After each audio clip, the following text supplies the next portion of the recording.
Good evening all. सभी को अभी हम यूपीएससी गाइड पे इंस्टा लाइव प्रारंभ कर रहे हैं। इसमें जो हम आज का जो टॉपिक रखे हैं, आज जिसके बारे में हम डिस्कस करने वाले हैं वो यूपीएससी 2020 यानी अगले साल का जो यूपीएससी की एग्ज़ाम रहेगी उसके बारे में अपने को अभी कैसे तैयारी करना चाहिए और उसमें कैसे आगे बढ़ना है, इसके बारे में हम अब आज बात करेंगे। तो सबसे पहले जो भी हमारे एस्पिरेंट्स हैं जो यूपीएससी करना चाह रहे हैं उनको तो एक थंब रूल में सबसे पहले बताना चाहूँगा कि बहुत बार हम यही सोचते हैं कि हम कर पाएंगे नहीं कर पाएंगे, और उसी में हम बहुत जो समय है वो व्यतीत कर देते हैं कि हम सोचते हैं कि इस साल तो स्थितियाँ ठीक नहीं है, हम अगले साल करेंगे या उसके बाद में करेंगे, अभी तो मुझे ग्रेजुएशन पोस्ट ग्रेजुएशन जो भी है वो करना है। मैं सभी वो हमारे एस्पिरेंट्स को बताना चाहूँगा कि यूपीएससी एक बहुत ही अच्छा एग्ज़ाम है, अच्छा स्कोप वाले पोस्ट उसमें रहते हैं और बहुत ही टफ कंपटीशन रहती है। फिर भी आप बिल्कुल ये मान के चलिए कि हम बिल्कुल ये कर सकते हैं, तो आप बिल्कुल कर पाएंगे। सबसे पहले तो अपने माइंड सेट पे अपने को काम करना पड़ेगा कि हमको जो इस साल के बाद में जो 2020 में आने वाली एग्ज़ाम है उसको किसी भी हालत में देना है और अभी हमको उसकी पूरी तैयारी चालू कर देना है। बहुत सारे जो एस्पिरेंट यहाँ पे अभी सुन रहे होंगे, बेसिकली मैं ये मान रहा हूँ कि वो यूपीएससी के एग्ज़ाम पैटर्न को बहुत अच्छे से जानते हैं। फिर भी जो भी नए एस्पिरेंट्स हैं इनके लिए मैं बताना चाहूँगा कि 3 स्टेजेस में ये एग्ज़ाम्स जो है वो होती है। उसमें सबसे फर्स्ट स्टेज है जो प्रीलिम्स रहती है, क्वालिफाइड करना रहता है, उसमें इसका स्कोर काउंट नहीं होता। उसके बाद मेंस जो जिसमें 7 विभिन्न पेपर्स रहते हैं, अलग अलग पेपर रहते हैं, उसमें मेंस आप सब लोग लिखते हैं और उसके जो बाद है जो है इंटरव्यू रहता है, तो ये आप सब लोग जानते होंगे।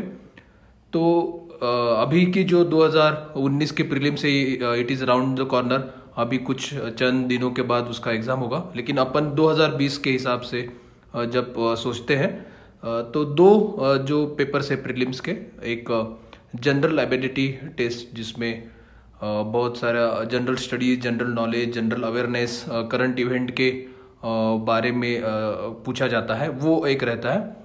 और दूसरा जो पेपर रहता है वो सिविल सर्विस एप्टीट्यूड टेस्ट, जिसको सभी लोग सीसेट के बारे में जानते हैं। सीसेट में सिर्फ 33% करके क्वालिफाई करना रहता है। पूर्व में उसके मार्क्स कैलकुलेट होते थे, गिने जाते थे आपका रैंकिंग या आप मेंस लिख रहे हो नहीं लिख रहे हो के बारे में जानने के लिए। अब वैसा नहीं है, तो बहुत सारी तैयारियां हमको जनरल एबिलिटी टेस्ट जो है उसके बारे में करना चाहिए कि जो भी अपना जनरल स्टडीज़ का ये है।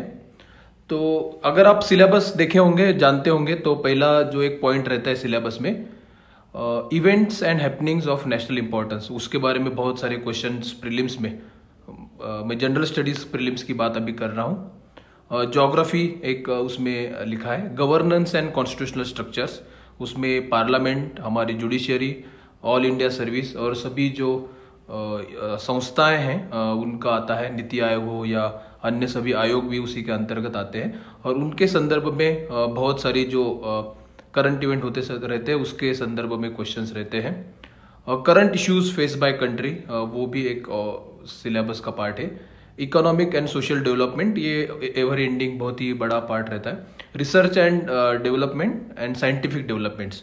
अगर ये सिलेबस हम देखते हैं जनरल स्टडीज़ के प्रीलिम्स पेपर्स का, तो ये सिलेबस बहुत ही ओपन एंडेड है, उसमें एनीथिंग अंडर द सन। अगर आप देखे होंगे कि बोला जाता है कि कुछ भी सवाल आ सकता है। तो जनरल स्टडीज़ का अगर हम प्रिपेयर करते हैं तो उसके लिए मैं सभी को कहना चाहूँगा, अगर हम 2020 का अभी का अटेम्प्ट हम देने वाले हैं तो सभी हमारे जो व्यूअर्स हैं उनको मैं कहना चाहूँगा कि सबसे पहले जो भी इस परीक्षा का जो एक पूरा पैटर्न है, एक स्टाइल है, जो तैयारी है, उसमें थंब रूल ये है, सबसे इम्पोर्टेंट बात ये है कि आप करंट इवेंट या जो भी आपके आजू बाजू में जो घटनाएं घटित हो रही है, वो सोशल पॉइंट ऑफ व्यू हो, इकोनॉमिक पॉइंट ऑफ व्यू हो, देश के संदर्भ में हो, इंटरनेशनल के संदर्भ में हो, तो वो सबसे एक अपना स्ट्रांग होना बहुत आवश्यक है। तो आज हम अपन क्या कर सकते हैं आज अब क्योंकि एक साल बाद हम प्रीलिम्स लिखने वाले हैं, तो पहले तो आप जो भी न्यूज़पेपर्स आते हैं, खासतौर पे द हिंदू, इकोनॉमिक टाइम्स, उसको पढ़ना बहुत अनिवार्य रूप से है। आजकल उसके जिस्ट आते हैं, लेकिन मैं सभी हमारे दोस्तों को, श्रोताओं को, एस्पिरेंट्स को बोलना चाहूँगा कि इसमें कृपया शॉर्टकट न ले लें। अब बहुत सारे आर्टिकल्स जो रहते हैं बहुत ही महत्वपूर्ण रहते हैं, उनका खुद पढ़ना और उनको समझना। तो मैं सभी को कहना चाहूँगा कि आप अनिवार्य रूप से ये न्यूज़पेपर्स पढ़ी है, उसके आर्टिकल्स पढ़ी है, और उसमें से तैयारी अभी चालू करना रहेगा। जो भी कुछ घटनाएं घटित होती है उसको आप अगर अच्छे से देख लेंगे, जान लेंगे, तो उसका बहुत हेल्प आपके जो 2020 वाला प्रीलिम्स है उसमें हो जाएगा। कुछ मैगजीन्स भी बहुत महत्वपूर्ण है जो आज आप अभी से चालू करना चाहिए इसको पढ़ने का। जैसे सिविल सर्विसेज क्रॉनिकल है कि उसका जो इश्यूज आते हैं उसको आप उसकी मेंबरशिप ले सकते हैं और आप उसको पढ़ सकते हैं, या जो भी लाइब्रेरी में अवेलेबल हो, तो उनको आप अगर पढ़ना चालू कर देंगे तो वो आपको बहुत ही हेल्पफुल हो जाएगा। इसमें मैं सभी जो हमारे एस्पिरेंट्स हैं उनको बताना चाहूँगा कि अगर आप प्रीलिम्स लिख रहे हैं तो इसका तो स्टार्ट करना ही पड़ेगा, यानी ये जो है इसको नॉन निगोशिएबल है। ये प्रीलिम्स और मेंस दोनों के लिए महत्वपूर्ण है। तो आज के तारीख में हमको क्या करना है वो मैं फिर बताना चाहूँगा। तो हमारी जो अभी प्लानिंग रहेगा, अभी मार्च एंड चल रहा है, लगभग अप्रैल मंथ चालू हो जाएगा। तो यहाँ पे आप आपके ऑप्शनल्स की तैयारी है उसको अनिवार्य रूप से चालू कर दीजिए। बहुत बार एस्पिरेंट्स ये सोचते हैं कि इतना डिफिकल्ट और बहुत ही ज़्यादा लोग उसमें कॉम्पिटिटिव ऐसा एग्ज़ाम है, तो हम प्रीलिम्स पास करेंगे नहीं करेंगे, तो पूरा फोकस प्रीलिम्स को ही करते हैं। तो मैं उन सभी को कहना चाहूँगा, ऐसा मानोगे तो अपन उसकी तैयारी अच्छे से नहीं कर पाएंगे। तो अभी आपको आगामी दिसंबर तक आपके मेंस की जो तैयारी है, मेंस यानी जनरल स्टडीज के जो मुख्य परीक्षा के 4 पेपर्स और आपका जो एक ऑप्शनल है उसके 2 पेपर्स, तो इसके 6 पेपर्स की तैयारी आप अभी अनिवार्य रूप से चालू कर दीजिए। इसमें जो भी आप ऑप्शनल सोच लेते हैं उसमें मैं फिर कहना चाहूँगा हमारे सभी एस्पिरेंट्स को, दोस्तों को, कि बहुत सारे कन्फ्यूजन हमारे मन में रहते हैं और हम ये सोचते रहते हैं कि ये सब्जेक्ट चलेगा नहीं चलेगा। इसमें मैं 2010 की मेंस पास हुआ, 2011 बैच का आईएएस ऑफिसर हूँ। तो उसमें मैं मेरा खुद का एग्जांपल आप सभी लोगों को देना चाहूँगा कि मेरा हिस्ट्री और पॉलिटिकल साइंस ऑप्शनल्स थे, क्योंकि उस समय 2 ऑप्शनल्स हुआ करते थे। कुछ एस्पिरेंट्स जानते भी होंगे। उसके बाद सीसैट और चेंज हो गए, उसके पहले ही मैं सर्विस में आईएएस में आया हूँ। तो मैं भी सोचता था कि मैंने क्या ऑप्शनल्स लिए हैं, और मुझे लगता था कि मैं हिस्ट्री बहुत गलत ऑप्शनल लिया हूँ, और मैं कभी कभी सोचता था कि नहीं इसको चेंज करके साइकोलॉजी, एंथ्रोपोलॉजी या पाली लिटरेचर टाइप लेते हैं। लेकिन मैंने अच्छा किया कि मैंने मेरा ऑप्शन नहीं चेंज किया। तो मुझे जो सबसे अच्छा स्कोर आया था 388 आउट ऑफ 600, उस समय 600 के पेपर्स होते थे। तो मैं फिर कहना चाहूँगा कि अपना खुद को जो लगता है या जो अच्छा लगता है उसमें किसमें स्कोर हो रहा है उसके बजाय आप किसको पढ़ सकते हो अच्छे से, आपको कौन सा सब्जेक्ट अपने खुद को अच्छा लगता है, उसके बारे में कितने भी पढ़ने में आपको कुछ बहुत ज़्यादा कठिनाई नहीं होती, तो वो सब्जेक्ट आप चूज कर लीजिए। और उसको सभी जगह कोई भी ऑप्शन आप लेते हैं उसमें सभी जगह पे मेहनत तो उतनी है। तो उसको किसी के बहकाव में आके या मार्केट में कुछ चल रहा है कोई वो न सोचते हुए, आपको जो अच्छा लगे, जिसका कोचिंग या मटेरियल अवेलेबल हो और आप जिसकी पढ़ाई बहुत अच्छे से कर सकते हो, वो ऑप्शनल लेके आपको अभी आज की डेट से ही, यानी मान लीजिए आप 1 अप्रैल से अपने को तय करना है कि अपना ऑप्शनल अपन चालू करना है, जिसके भी जो रेफरेंस बुक होंगे उसको पढ़ना चालू करना है। तो इसमें चूंकि सभी लोगों के लिए है, तो मैं ऑप्शनल्स के बारे में, मेंस के ऑप्शनल्स के बारे में नहीं कहना चाहूँगा। लेकिन मेंस का जो जनरल स्टडीज़ है उसका स्टडी अपने को तैयारी अभी से चालू करना पड़ेगा, और ये दिसंबर तक अपने को करना है। तो उसमें सब लोग जानते हैं जनरल स्टडीज़ के 4 पेपर रहते हैं। जो फर्स्ट पेपर है जनरल स्टडीज़ 1 JS1 जिसको बोला जाता है, उसमें अगर आप सिलेबस देखते हैं तो सिलेबस में है कि Indian heritage, history, geography, world history. तो मैं GS1 के बारे में बताना चाहूँगा। NCERT के 11-12 के जो बुक्स है, पुराना NCERT भी है, उसका रिप्रिंट भी मिला है, मॉडर्न, मेडिवल और एंशियंट, ये तीनों के NCERT बहुत महत्वपूर्ण है। इसको अनिवार्य रूप से पढ़िए, बहुत सारे क्वेश्चन मेंस के उसी में हो जाते हैं। इसके साथ साथ बिपिन चंद्र का जो इंडिया बिफोर इंडिपेंडेंस है, वो अनिवार्य रूप से पढ़ना आवश्यक है। इंडिया आफ्टर इंडिपेंडेंस एक और बुक है, उसको इतनी आवश्यकता नहीं है यानी, लेकिन पढ़ा तो अच्छा रहेगा। लेकिन मैं मिनिमम क्या क्या पढ़ना है वो बुक्स बता रहा हूँ कि मिनिमम अपने इतना पढ़ना ही है। उसके बाद आप जितना भी वैल्यू एडिशन करोगे वो करते रह सकते हो। उसमें जो ज्योग्राफी का पार्ट है, ज्योग्राफी के लिए मैं माजिद हुसैन का बुक सभी लोगों को बताना चाहूँगा। बहुत अच्छा बुक रहता है, उसको जिसके थोड़ा बैकग्राउंड है ज्योग्राफी के, उनके लिए तो बहुत आसान है, लेकिन जिनको नहीं है उनको भी वो समझ सकते हैं।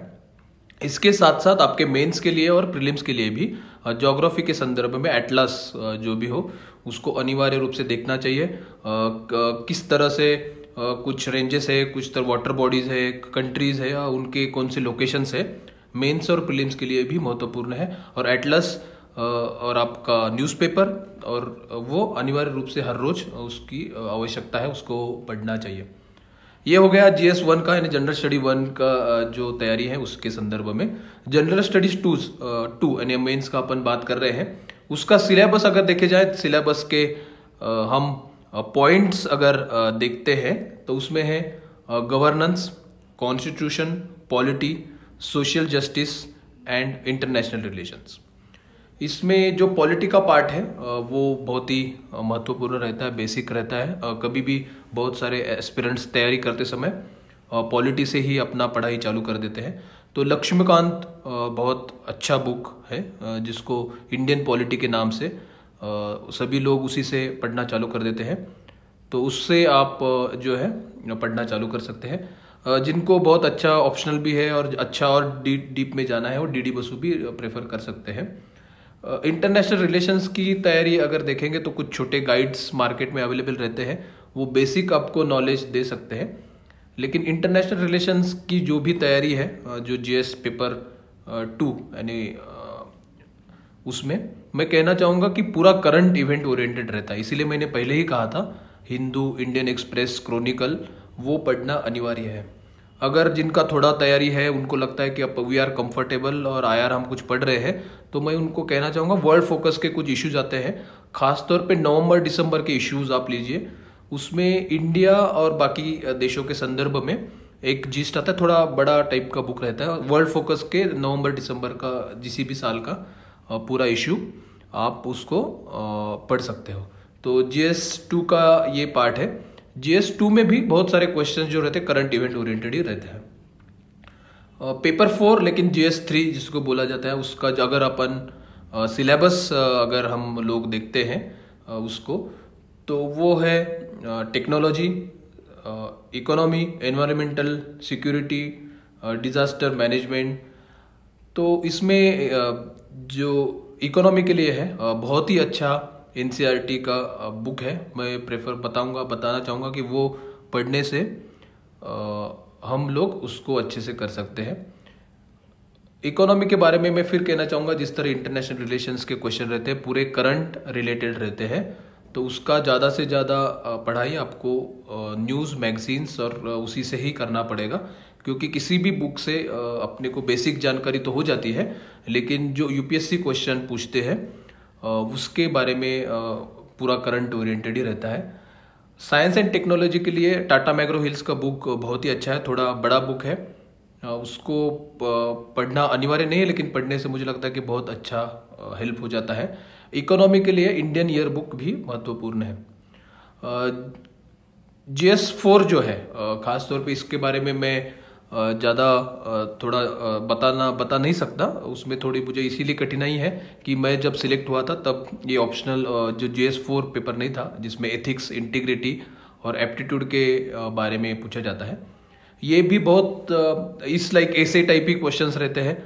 जो उसमें मैं कहना चाहूँगा कि अरिहंत का मैनुअल है, और मार्केट में कुछ एथिक्स और इंटीग्रिटी के बहुत सारे गाइड्स भी आते हैं, कुछ बहुत अच्छे बुक्स आते हैं, उसको आप कर सकते हैं। तो ये हो गया जनरल स्टडीज के मेंस के बारे में हम अभी यहाँ पे बात कर रहा था।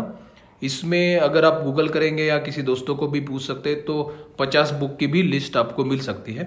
लेकिन मैंने क्योंकि बहुत सारे न्यू एस्पिरेंट्स होंगे, बिगिनर्स होंगे, वो बहुत सारे बुक्स के बारे में नहीं जानते होंगे, तो मैं उनको बताना चाहूँगा कि ये मिनिमम बुक से आप शुरू करने के बाद एक 5-6 महीने का आपका तैयारी हो जाए, 8 महीने का तैयारी हो जाए, तो आपको बहुत चीज़ें क्लियर हो जाएगी। उसके बाद आप डिसाइड कर सकते हैं कि मैं कहाँ पे मेरी कमियां हैं, मैं किस किस विषय के बारे में थोड़ा और जानना चाहता हूँ, वो एक चीज़ हो जाएगी। इसके पहले मैं एक चीज़ सभी हमारे एस्पिरेंट्स को बताना चाहूँगा कि जो मैं भूल गया था। सबसे पहले जो आपको करना है, एक तो यूपीएससी का नोटिफिकेशन अनिवार्य रूप से जो 2019 का होगा, खैर हम 2020 के लिए बात कर रहे हैं, लेकिन 2019 का जो नोटिफिकेशन है वो पूरा आपके पास उसका हार्ड कॉपी रखिए, उसको बहुत विस्तार से पढ़िए। उससे बहुत सारी चीज़ें क्लियर हो जाती है। उसमें ऑप्शनल्स के सिलेबस भी रहते हैं, पूरे रूल्स रेगुलेशंस भी रहते हैं। तो उसको मैं कहना चाहूँगा कि बहुत अच्छे से आप लोग पढ़िए। उसके साथ साथ आपको पिछले 5 से 10 साल के क्वेश्चन पेपर्स अनिवार्य रूप से आपको देखना है। बहुत बार हम सोचते हैं कि नहीं आज पढ़ाई चालू करनी है तो क्या पढ़ाई करें, हम किसी बुक को खोलते हैं और पढ़ना चालू कर देते हैं। और जो क्वेश्चन पेपर देखने की बात है, क्वेश्चन पेपर को पढ़ने की बात है, क्वेश्चन पेपर का एनालिसिस करने की बात है, वो उसको लाइटली लेते हैं, भूल जाते हैं, अथवा हम सोचते हैं कि नहीं चलो कल करते हैं। तो मैं फिर कहना चाहूँगा हमारे सभी बिगिनर्स को, हमारे जो एस्पिरेंट्स सुन रहे हैं, सबसे महत्वपूर्ण और फर्स्ट स्टेप अगर यूपीएससी की कोई है तो आपको पूरा नोटिफिकेशन ठीक से पढ़ना है, देखना है उसमें सिलेबस क्या है, आपके ऑप्शनल्स के सिलेबस क्या है, जनरल स्टडीज़ के सिलेबस क्या है, वो एक देखना है। और दूसरी बात, प्रीलिम्स में पिछले 5-10 सालों में क्या, मिनिमम 5 साल, अगर 10 साल का देखते हो तो बहुत अच्छी बात है कि क्या क्वेश्चन पूछे गए थे, क्या यूपीएससी ट्रेंड कैसे चेंज हो रहा है, अब किस बारे में क्वेश्चंस आ रहे हैं। मेंस और प्रीलिम्स दोनों के क्वेश्चंस पेपर आप अनिवार्य रूप से देखिए, उसको जानिए, पढ़िए और उसका एनालिसिस करिए। यानी वो आपके साथ 24 घंटे होना चाहिए एटलस, आपके क्वेश्चन पेपर, आपका नोटिफिकेशन, ये 4-5 चीज़ें जो है आपके हमेशा साथ में रहेगी, तभी आप उसका ज़्यादा से ज़्यादा एनालिसिस कर पाओगे। हर रोज़ मैं ऐसे करता था कि जो सोने के पहले वो क्वेश्चन पेपर्स और जो भी ये नोटिफिकेशन देखते था, तो कुछ कुछ नई नई बातें जैसे जैसे हम आगे बढ़ते जाते हैं तो पता चल जाती है। तो मैं सभी हमारे बिगिनर्स को ये कहना चाहूँगा कि आगामी 1 महीने में वो पूरा आप फिर से पुनश्च उस पर ध्यान देके उसको करिए, ताकि इसमें हम बहुत अच्छे से कर सकते हैं।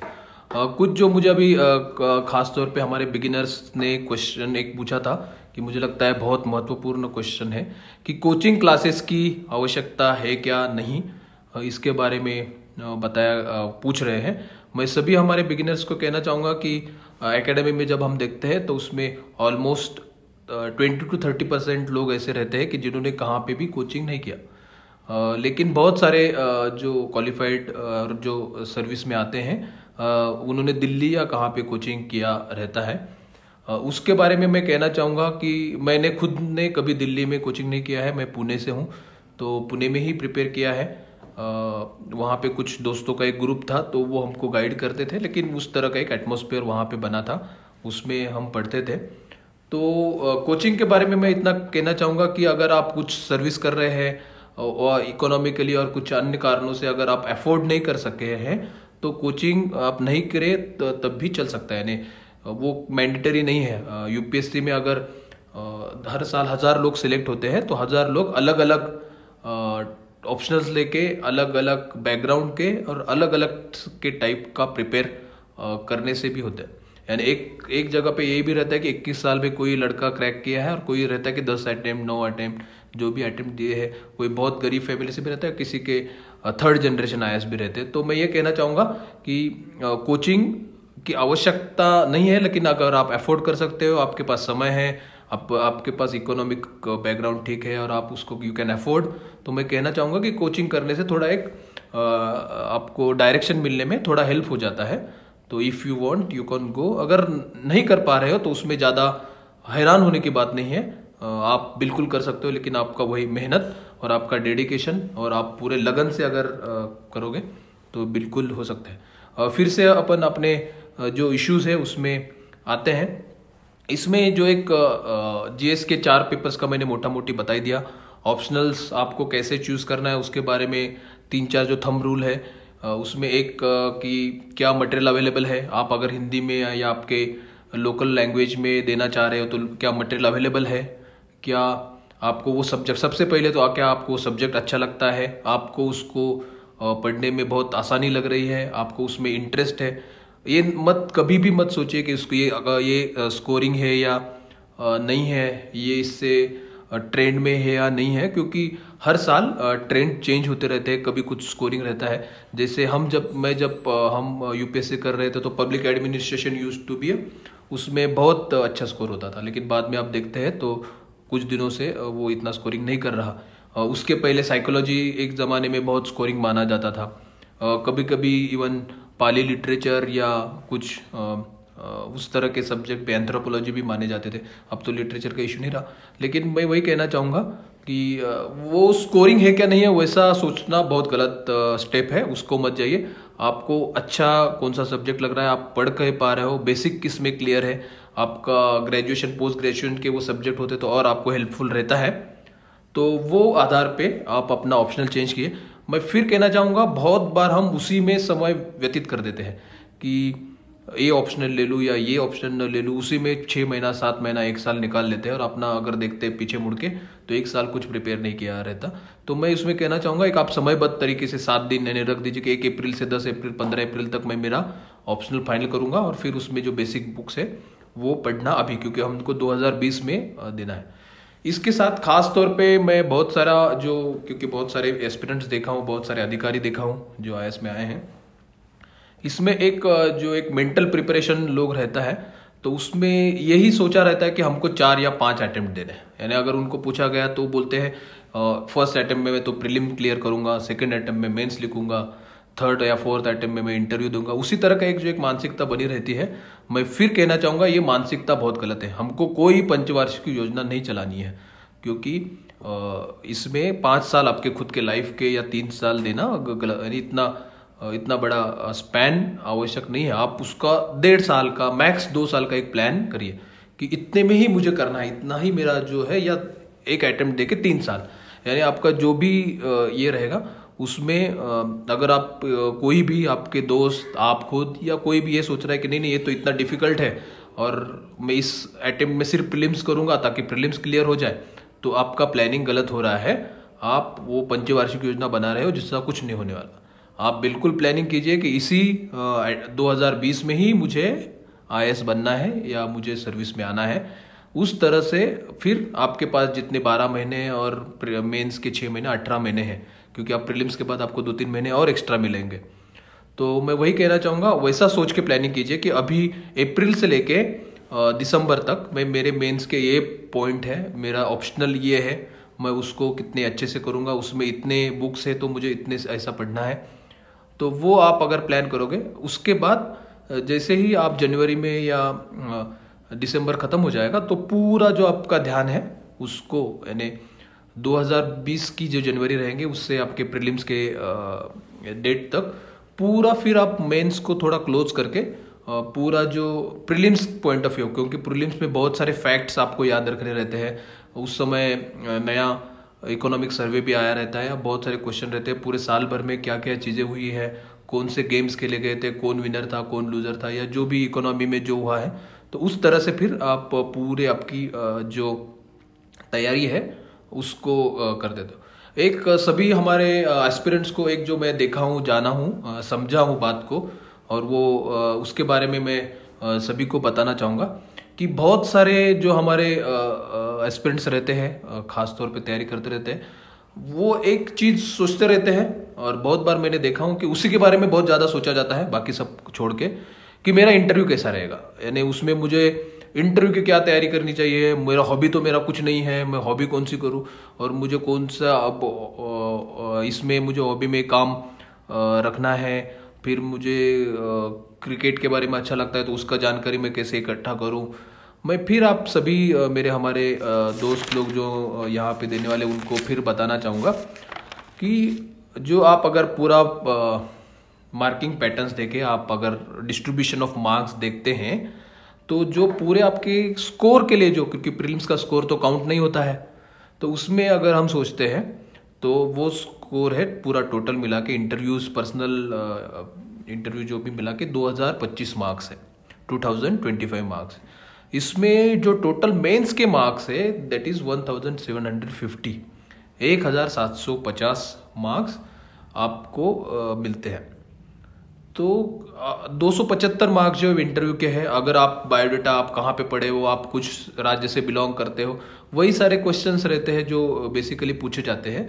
तो वो अगर आपने आपका जहाँ पढ़े हो वो थोड़ा जो भी पढ़े होंगे, या जहाँ पे भी एरिया को बिलोंग करते हैं वो आप किस एरिया से आता है, वो भी चीज़ें आपकी जो बेसिक बायोडाटा की चीज़ें वो भी ठीक रहे, तो जब भी यानी आपको इंटरव्यू में 40-50% मार्क्स तो मिल ही जाते हैं, तो यानी मिलना ही चाहिए अगर आप बहुत ज़्यादा ब्लंडर नहीं करते हो।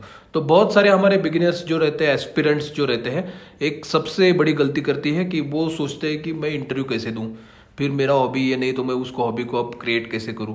तो मैं फिर कहना चाहूँगा उसको अभी सोचने की ज़रूरत नहीं है।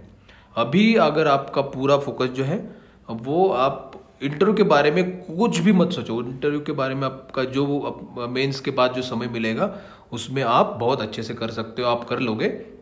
अभी आपका पूरा फोकस, इसीलिए मैं कहना चाह रहा हूँ कि जो है मेंस पे होना चाहिए। बहुत बार मैंने भी देखा है, मैं भी जब आपके जैसा था या अपने प्रिपेयर कर रहा था, इंटरव्यू के बारे में बात करना, सुनना, किसी को पूछना बहुत अच्छा लगता है कि यूपीएससी मेंबर्स, यूपीएससी पैनल आपको क्या पूछ रहा है।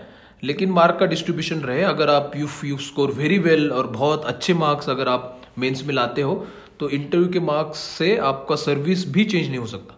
आपका रैंक थोड़ा बहुत चेंज हो सकता है, लेकिन if you are score very high percent तो आपको इंटरव्यू पैनल भी कितना भी कम मार्क्स दे आप क्लियर कर सकते हो। तो मैं फिर कहना चाहूँगा, तो आपका पूरा जो डिस्ट्रीब्यूशन है जो मार्क्स का, उसमें अगर आप ठीक से देखते हैं, जानते हैं, तो मेंस इज द क्रक्स। वो जो समझ ले कि मेंस में ही ज़्यादा स्कोर करना है, तो मैं बताऊंगा कि उसमें बताना चाहूँगा कि वो बहुत इंपॉर्टेंट है। तो उसी को आप पूरा तैयारी चालू कर दीजिए, क्योंकि प्रीलिम्स में भी आप मान लीजिए 100% स्कोर थे, वो तो संभव नहीं है, लेकिन फिर भी मान लीजिए 80% स्कोर है, 70% स्कोर है आपका प्रीलिम्स में, लेकिन उसमें स्कोर सीसेट का तो नहीं, लेकिन जीएस का भी आपको सिर्फ क्वालिफाई होना है। मान लीजिए यूपीएससी एक साल में 1000 पोस्ट निकालता है, तो उसके 12 या 13 गुना, यानी 12 या 13,000 लोग हर साल मेंस लिख देते हैं। तो उसमें तो वो नहीं सोचना कि कैसे रहेगा। तो मुझे लगता है वो बहुत क्वालिफाइंग टाइप का है, उसमें ज़्यादा समय भी देना तो पड़ेगा ही, लेकिन वो एक समय के बाद देना पड़ेगा। तो अभी आप उसको नहीं देंगे तब भी चल जाएगा, अभी आप पूरा मेंस पे फोकस कर सकते हैं। इसके साथ साथ जो खासतौर पे एसे का जो मेंस का पेपर है, मैं उसमें कहना चाहूँगा कि एसे के लिए थोड़ी थोड़ी तैयारी अभी आप कर सकते हो, लेकिन उसका भी ज़्यादा थोड़ा सब्जेक्टिव टाइप रहता है। आपके प्रीलिम्स के बाद आप एसे का फुल फ्लेज तैयारी कर सकते हो। तो अभी भी मैं यानी कहना चाहूँगा बिगिनर्स के लिए जो 2020 का प्रीलिम्स और मेंस लिखने का सोच रहे हैं, और जो 2020 के मेंस लिखेंगे और 2021 के बैच के आईएएस ऑफिसर्स कहे जाएंगे, उनको मैं कहना चाहूँगा कि ऐसे राइटिंग भी अभी आप थोड़ा पीछे रखें, उसके बारे में ज़्यादा न सोचें जिस तरह इंटरव्यू के बारे में सोचते हैं। उसके लिए चल जाएगा, यानी उसमें हार्ड एंड फास्ट नहीं है। जीएस का मेंस का जो और एक पार्ट बचा है जो बताने का मैं चाह रहा था, वो है कि आपके जो इंडियन लैंग्वेज का पेपर और इंग्लिश का पेपर, इसके बारे में मैं फिर कहना चाहूँगा। वो भी बहुत प्रिलिमिनरी टाइप 10-12 टाइप का रहता है, बहुत ही सिंपल टाइप से रहता है कभी कभी, लेकिन मैंने देखा है कि कुछ कुछ लोग उनका मेंस का प्रिपरेशन बहुत अच्छा था, बहुत सटीक तैयारी किए थे, और वो अगर उनका मेंस के पेपर अगर चेक हो जाते तो शायद वो सर्विस में रहते। उनके जो कंपलसरी पेपर्स है यानी इंडियन लैंग्वेज और इंग्लिश का, उसी में ज़्यादा ओवर कॉन्फिडेंस के कारण कम मार्क्स आए और उनके चेक नहीं हुए। लेकिन मैं हमारे सभी बिगिनर्स जो 2020 में लिखने वाले हैं उनको कहना चाहूँगा, उसकी तैयारी के लिए आप लास्ट में 15 दिन, 1 महीना, 1.5 महीने में पूरा तैयारी कर सकते हो। अगर आपको लगता है कि इंग्लिश अपना थोड़ा बहुत वीक है, इसमें आपको तैयारी की कुछ आवश्यकता है, तो मैं फिर कहना चाहूँगा जो यूपीएससी का इंग्लिश का लैंग्वेज का पेपर रहता है, इट्स ग्रामर बेसिक बहुत ज़्यादा अच्छा रहता है। जिसका ग्रामर अच्छा है वो ही, ग्रामर्स के क्वेश्चन ही 60-70 मार्क्स के रहते हैं, तो वो तो उसी में क्वालिफाई हो जाता है। तो अगर आपको लगता है कि इंग्लिश थोड़ा ठीक नहीं है, थोड़ा वीक है, तो ग्रामर पे थोड़ा फोकस करके अभी से आप कर सकते हैं। जिन लोगों को पता है कि हमारा ग्रामर ठीक है, हम इंग्लिश थोड़ा अच्छे से कर सकते हैं, तो मैं उनको कहना चाहूँगा कि इंग्लिश लैंग्वेज और इंडियन लैंग्वेज के लिए ज़्यादा सोचना, टेंशन लेने की ज़रूरत नहीं। उसको आप प्रीलिम्स के बाद भी उसको फोकस कर सकते हैं। लेकिन फिर भी मैं चेतावनी देना चाहूँगा कि बहुत बार मैंने बहुत सारे मेरे दोस्त देखे हैं, एस्पिरेंट्स देखे हैं कि इसको बहुत लाइटली लेते हैं, ओवर कॉन्फिडेंट रहते हैं और उसमें फिर परेशानी हो जाती है। तो अब हमको अपने को दोनों भी नहीं करना है कि अभी से पूरा तैयारी करके उसको रखे और उसके बहुत ज़्यादा समय दे, वो भी मैं सूचित नहीं करना चाहूँगा। और ये भी नहीं कहना चाहूँगा कि उसको देखो ही मत, उसको आप प्रीलिम्स के बाद यानी 2020 की जब प्रीलिम्स हो जाएगी उसके बाद आप उसको विस्तार से ठीक से देख सकते हैं, तो उसके दे सकते हैं। इसके साथ जो सभी हमारे एस्पिरेंट्स जो खास तौर पे एक क्वेश्चन पूछ रहा है और मुझे लगता है कि बहुत ही महत्वपूर्ण क्वेश्चन है, जिसके बारे में मैंने बात अभी तक नहीं किया है, मैंने लास्ट के लिए रखा था।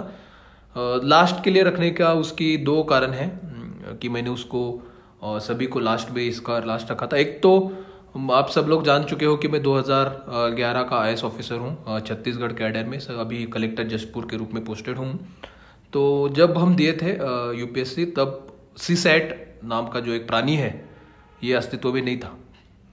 तो क्योंकि मैंने कभी ना कोई उस तरह का एग्ज़ाम दिया है और उस समय सीसैट नहीं था, तो मैं उसके बारे में ज़्यादा कमेंट नहीं कर पाऊँगा, क्योंकि आई डोंट नो कि किस तरह का वो पेपर रहता है। फिर भी जो अभी की सर्विस में लोग आए हैं, जिनसे मेरे दोस्त हैं, जिनसे बात होता रहता है, तो सीसैट तो आप क्वालिफाइड ही करना है। तो उसमें भी आजकल जो स्ट्रेटेजी है उसको कि अपना क्वालिफाइड हो जाए टाइप में तैयारी करते हैं और स्कोरिंग वहाँ पे फोकस करते हैं, तो अपने को वही करना पड़ेगा। उसमें जो इंग्लिश है उसके बारे में थोड़ा आपको कुछ बुक्स है उसको पढ़ सकते हैं। उसमें जो सिलेबस में एक बार बताना चाहूँगा, English and general ability, logical reasoning, problem solving, interpersonal skills, numerical ability, analytical skill, comprehension, antonym and synonyms. तो उसमें सीसैट के जो बुक है, खासतौर पे बहुत सारे लोग यहाँ पे पूछ रहे हैं कि उसमें जो 3-4 बुक्स है उसमें बताना चाहूँगा। Cracking the CSAT paper, civil service aptitude test by Aryant का एक बहुत अच्छा पॉपुलर बुक है, उसको आप पढ़ सकते हैं, यानी उसको पूरा कर सकते हैं। एनालिटिकल रीजनिंग बाय एम के पांडे, वो एक महत्वपूर्ण है। पियर्सन का सीसैट मैनुअल भी आता है, बहुत सारे एस्पिरेंट्स उसको भी देखते रहते हैं। और modern approach to verbal and non verbal reasoning, वो आर.एस. अग्रवाल का बुक बहुत ज़्यादा पॉपुलर है, इसके बारे में मैं जानता हूँ। तो ये 2-3 बुक्स ही अब मुझे लगता है, क्योंकि इट्स ओनली क्वालिफाइंग नेचर, उसको आप ज़्यादा फोकस करने के बजाय अभी आप उसको करने के बजाय मैं कहना चाहूँगा कि अक्टूबर, नवंबर, दिसंबर थोड़ा अपना जब प्रीलिम्स का फुल फ्लेज में स्टार्ट करने के पहले मेंस और उसके साथ कोलैबोरेट कर सकते हैं। अभी भी लगे कि जिसको लगता है कि सीसैट मेरा मैथ्स बैकग्राउंड थोड़ा वीक है, मैं थोड़ा इंग्लिश भी मेरा वीक है, क्योंकि मैं फिर कहना चाहूँगा कि सबसे महत्वपूर्ण है यूपीएससी में खुद को पहचानना। अब हम किस में स्ट्रांग है, हम किस में वीक है, हम कहाँ पे फोकस करना पड़ेगा। बहुत बार मैंने देखा है बच्चे जो तैयारी करते रहते हैं, जहाँ पे वो बहुत उसका स्ट्रांग है, मान लीजिए किसी का इंटरनेशनल रिलेशन बहुत पसंद है, वो इंटरनेशनल रिलेशन की 50 बुक पढ़े जा रहा है, और इकोनॉमिक्स जहाँ उसका वीक है उसको बोलता है नहीं नहीं ये तो मेरा वीक है, मैं उसको नहीं करूँगा। तो वही मैं कहना चाहूँगा, अगर आपको लगता है कि सीसैट आपका बहुत वीक है या मैथ्स वीक है, 10th-12th में मैथ्स में इतना थोड़ी परेशानी होती थी, या इंग्लिश भी वीक है, तो आपको सीसैट पे थोड़ा ज़्यादा प्रिपेयर करना पड़ेगा, ज़्यादा मेहनत करनी पड़ेगी। लेकिन कोई इंजीनियरिंग बैकग्राउंड का स्टूडेंट है, उसमें भी अगर किसी वो पहले से उसको अच्छा लगता है सीसैट में, क्या कोई मैनेजमेंट का ग्रेजुएट जिसने पहले ही कैट या जैसे वो एग्जाम्स दी है, तो उनको तो ये बहुत आसानी होती है, उन्होंने उस पर ज़्यादा फोकस करने की आवश्यकता नहीं है। तो मैं फिर कहना चाहूँगा कि खुद को जानना बहुत महत्वपूर्ण है, खुद की स्ट्रॉन्ग पॉइंट्स क्या है उसको और अच्छे करो, वहाँ पे और अच्छा मेहनत करके थोड़ा ठीक कीजिए। लेकिन अपने जो वीक पॉइंट्स है, मान लीजिए अब हमको साइंस एंड टेक्नोलॉजी के बारे में ज़्यादा जानकारी नहीं है, तो उसको छोड़ देना, उसको तैयारी न करना एक सुसाइडल हो सकता है। तो उसको हमको प्रिपेयर करना पड़ेगा। हमारा इकोनॉमिक्स बैकग्राउंड नहीं था, तो हमको आ नहीं रहा है, हमको बेसिक कंसेप्ट पता नहीं है, तो उसको हमको जानना पड़ेगा, उसको पढ़ना पड़ेगा। बहुत बार एस्पिरेंट्स का यही होता है कि जो अपना स्ट्रॉन्ग फोल्ड रहता है, जहाँ पे बहुत वो अच्छा करते हैं, उसी के बारे में वो ज़्यादा तैयारी करते हैं, और जो वीक है उसको जो पॉइंट्स है उसको बहुत अच्छे से नहीं कर पाते। लास्ट में मैं जो एक बात सभी हमारे जो यहाँ पे लोग सुन रहे हैं उनको बताना चाहूँगा कि अगर आप देखेंगे तो पूर्व में जब हम लोग यूपीएससी लिखते थे, दो ऑप्शनल हुआ करते थे 600 मार्क्स के, 1200 मार्क्स होते थे, और 600 मार्क्स का एक दो जीएस, यानी 1800 मार्क में 1200 मार्क्स ऑप्शनल्स के होते थे। तो जनरल स्टडीज को थोड़ा अभी के तुलना में कम वेटेज था। अभी आप देखेंगे तो 1000 मार्क्स का जनरल स्टडीज ही है और 500 मार्क्स के ऑप्शनल है।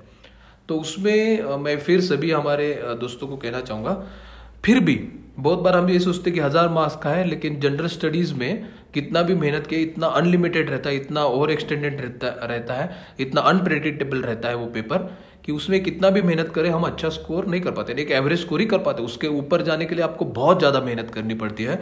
तो मैं फिर कहना चाहूँगा, ऑप्शनल का वेटेज फिर भी कम है, फिर भी आपको ऑप्शनल्स में ज़्यादा से ज़्यादा स्कोर करने का नहीं, आपको जनरल स्टडीज़ में एवरेज के थोड़ा ऊपर करना ही पड़ेगा, लेकिन आपका ऑप्शनल्स में भी उसको नज़रअंदाज मत कीजिए। बहुत बार ये स्ट्रेटेजी आजकल लोग सोचते हैं कि उसको 1000 मार्क्स है तो जनरल स्टडीज़ में बहुत मेहनत करूंगा और एथिक्स और इंटीग्रिटी में अलग अलग कुछ पढ़ रहा हूँ, लेकिन दीज वो जो इश्यूज है जैसे ऐसे पेपर दे अनएंडेड है, ये अनलिमिटेड है, ये सब्जेक्टिव है बहुत। उसमें मैं ये कहना चाहूँगा कि उसको तो करना ही है, नहीं इसमें ये नहीं करना उसको निगलेक्ट कर दीजिए, लेकिन आपके ऑप्शनल पे फोकस रख के आप बहुत अच्छे से उसको ऑप्शनल्स को कर सकते हैं। इसके साथ जो भी 2020 में जो प्रीलिम्स लिखने का प्लान किए लोग, उनको तैयारी हुई है, मैं बता दिया हूँ कुछ चीज़ें। अगर कोई हमारे जो भी बिगिनर्स है उनको कुछ क्वेश्चंस बहुत सारे तो आ रहे हैं, तो उनको जो क्वेश्चंस होंगे तो वो अगर यहाँ पे बताएंगे, टाइप करेंगे, तो मैं इसमें कुछ सुझाव दूंगा। एक जो क्वेश्चन आ रहा है कि डिस्ट्रैक्शन के लिए कैसे मैनेज किया जाए, तो मैं फिर कहना चाहूँगा कि बहुत सारे डिस्ट्रैक्शन रह सकते हैं कि व्हाट्सएप, फेसबुक, सोशल मीडिया से लेके मूवीज़, दोस्त, फेस्टिवल्स, घर के कुछ काम और अन्य कोई चीज़ें हो सकती है। तो मैं उसमें सभी लोगों को कहना चाहूँगा कि अपने एक जुनून, एक वर्ड है, यानी उसको अगर हम देखें, यूपीएससी क्लियर करना है, आईएएस बनना है, आईपीएस बनना है, या जो भी सिविल सर्विसेज में आना है, उसका जुनून होना बहुत अनिवार्य है। और वो जुनून इसलिए नहीं होना चाहिए कि लाल बत्ती मिलेगी, सरकारी घर मिलेगा, बहुत सारा प्रतिष्ठा और प्रिविलेज मिलेंगे, उसके लिए नहीं, लेकिन इस पोस्ट पे आके हम कुछ कर सकते हैं, वो एक जुनून अगर आदमी में होगा कि मैं कुछ करके समाज के लिए, लोगों के लिए, मेरे परिवार के लिए और सभी के लिए, देश के लिए कुछ कर सकता हूँ, तो मुझे लगता है कि वो एक जुनून बहुत इंपॉर्टेंट रहता है। फिर आपको ये जो आप तैयारी कर रहे हो एक जर्नी है, वो डेस्टिनेशन नहीं है, क्योंकि आप सर्विस में भी आ जाते हो, एक डेस्टिनेशन नहीं, it's a journey, life is a journey. तो वैसा अगर सोच के तैयारी करते हो तो मुझे लगता है डिस्ट्रैक्शन नहीं हो सकते और बहुत मेहनत हो जाती है। लेकिन मैं फिर कहना चाहूँगा कि कुछ रिक्रिएशन, ऐसा नहीं है कि हमेशा पोकर फेस बना के आप पूरा पढ़ाई करो। रिक्रिएशन, कभी मूवी गए, कभी घूमने गए तो चल सकता है, इतना कुछ इश्यू नहीं है, लेकिन ज़्यादा से ज़्यादा समय आप पढ़ाई पे देना चाहिए कभी। लेकिन मैं सभी लोगों को कहना चाहूँगा, जब हम प्रिपेयर कर रहे थे, सोशल मीडिया खासतौर पे सिर्फ फेसबुक ही उस समय आया करता था और व्हाट्सएप वगैरह की जैसा डिस्ट्रैक्शन बहुत कम था, तो आपको लगता है कि उससे भी बहुत ज़्यादा चैलेंजिंग है, तो उसमें आपको खुद से ही मैनेज करना पड़ेगा। एनसीईआरटी बुक्स के संदर्भ में बहुत सारे दोस्तों ने मुझे क्वेश्चन लिखा है। मैं खास सभी को कहना चाहूँगा कि जो मेरा पर्सनल ओपिनियन है, मैं गलत हो सकता हूँ, लेकिन 6वीं से 10वीं तक का एनसीईआरटी पढ़ने की कोई आवश्यकता मुझे तो नहीं लगती, ना मैंने कभी पढ़ा है, बहुत सारे लोगों ने नहीं पढ़ा है। उसको फिर से पढ़ने का कुछ मतलब नहीं है। आप स्टेट बोर्ड से भी पढ़े होंगे, तब भी वो इश्यूज जो 6वीं से 10वीं में वो कवर किए गए रहते हैं। तो मुझे लगता है कि that is waste of time और वेस्ट ऑफ योर एफर्ट्स। 11-12 के जो भी एनसीईआरटी है उसको ज़्यादा फोकस करिए, उसको पढ़िए। 6वीं से शुरू कर देते हैं, उसमें एकदम बेसिक रहता है, आदमी बोर हो जाता है, नहीं पढ़ पाता। तो मैं फिर कहना चाहूँगा उसको आप नहीं कर सकते, नहीं पढ़िए, लेकिन अगर आपको कोई बताया तो मैं उसको निगेट नहीं करना चाहूँगा कि वो गलत बताया है। मैंने खुद ने नहीं पढ़ी थी और मुझे लगता है कि पढ़ने की थोड़ी कम आवश्यकता है। आप 11-12 पे ज़्यादा फोकस करो। हिंदू के बारे में पहले मैं फिर कहना चाहूँगा, हिंदू इंडियन एक्सप्रेस का इंग्लिश थोड़ा डिफिकल्ट रहता है, तो उसमें थोड़ा पढ़ने के लिए पहले कुछ 1 महीना 2 महीना आपको थोड़ा डिफिकल्ट लगेगा, लेकिन आप उससे डरिए मत। उससे आप फिर भी पढ़िए। खासतौर पे जो आर्टिकल्स आते हैं हिंदू में, उसको अनिवार्य रूप से पढ़ना है आपने को, और फिर एक इंटरेस्ट आपको क्रिएट हो जाएगा। तो जो बिगिनर्स है उनके लिए मैं कहना चाहूँगा कि आप उसको हिंदू को अभी पढ़ना चालू कर दीजिए। तो वो प्रीलिम्स 2019 के लिए ये अपन नहीं रखे थे आज का लेक्चर, लेकिन फिर भी कहना चाहूँगा अब आप सिर्फ रिवीजन करने का समय है। आपने जो भी बुक्स जो भी पढ़े हैं जीएस के या आपके करंट इवेंट के जो भी गाइड्स आपने पढ़े होंगे, उसको अच्छे से थोड़ा रिवाइज कर दीजिए। अगर आप कुछ टेस्ट सीरीज वगैरह किए हैं तो उसको कीजिए। टेस्ट सीरीज में अगर आपका स्कोर कम आ रहा है तो उसको ज़्यादा टेंशन लेने की आवश्यकता नहीं है। इट्स सिर्फ माइंड प्रिपरेशन के लिए है। जो भी यूपीएससी के एग्जाम और टेस्ट सीरीज दे रहे हैं, अपन सिर्फ माइंड प्रिपेयर करने के लिए कर रहे हैं कि एक एनवायरनमेंट प्रिपेयर हो। तो उसको आप टेस्ट सीरीज दे सकते हैं जो प्रीलिम्स 2019 लिख रहे हैं। अब पूरा का पूरा ध्यान आप सिर्फ प्रीलिम्स पे रखिए। मेंस या इंटरव्यू का कोई सोचने की जरूरत अभी को नहीं है। करंट अफेयर्स कैसे पढ़ना है इसमें मैं बताना चाहूँगा कि जो भी आपके हिंदू एक्सप्रेस, क्रॉनिकल मैगजीन और 2-3 मैगजीन्स आप अनिवार्य रूप से पढ़िए। और उसमें खासतौर पे science, technology, environment, international relations, उसके बारे में ज़्यादा से ज़्यादा आप पढ़िए। तो वो आपको बहुत ही हेल्पफुल हो जाएगा।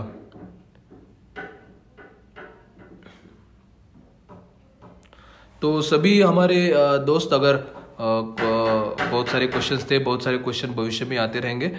इसमें अगर आपको कुछ प्रॉब्लम्स लगते हैं तो आप पूछ सकते हैं। यूपीएससी गाइड पे आपको पूरा गाइड अच्छे से किया जा रहा है। फिर यूपीएससी गाइड के जो भी संस्थापक है उनको मैं बताना चाहूँगा थैंक यू वेरी मच। और सभी मेरे बिगिनर्स को फिर लास्ट में इतना ही कहना चाहूँगा कि अगर आप सोच रहे हो कि आप यूपीएससी कर सकते हो तो आप बिल्कुल सही सोच रहे हो। आप यूपीएससी क्लियर करके आईएएस, आईपीएस जो भी सिविल सर्विसेज पे बिल्कुल आ जाओगे। अगर आप सोच रहे हो कि नहीं नहीं मेरे से तो नहीं हो पाएगा, तो आप वो भी बिल्कुल सही सोच रहे हो, फिर आप नहीं कर पाओगे। तो it is all about your mind game. अगर it's all about your mind set, अगर आपके मन में है, जुनून में है कि मैं कर पाऊंगा, मैं कर सकता हूँ, मैं करने वाला ही हूँ और मैं करके दिखाऊंगा, तो बिल्कुल you are there, you are on the right path. तो आप करके ही दिखाओगे। जिन किसी को लगता है कि नहीं नहीं मेरे से तो ये होगा नहीं, आप तो बिल्कुल सही हो, आप नहीं कर पाओगे। इतना ही कह के मैं कहना चाहूँगा कि माइंडसेट का गेम है, हार्ड वर्क का गेम है। It is not about intelligence, it is about hard work. आप कितना मेहनत कर सकते हो।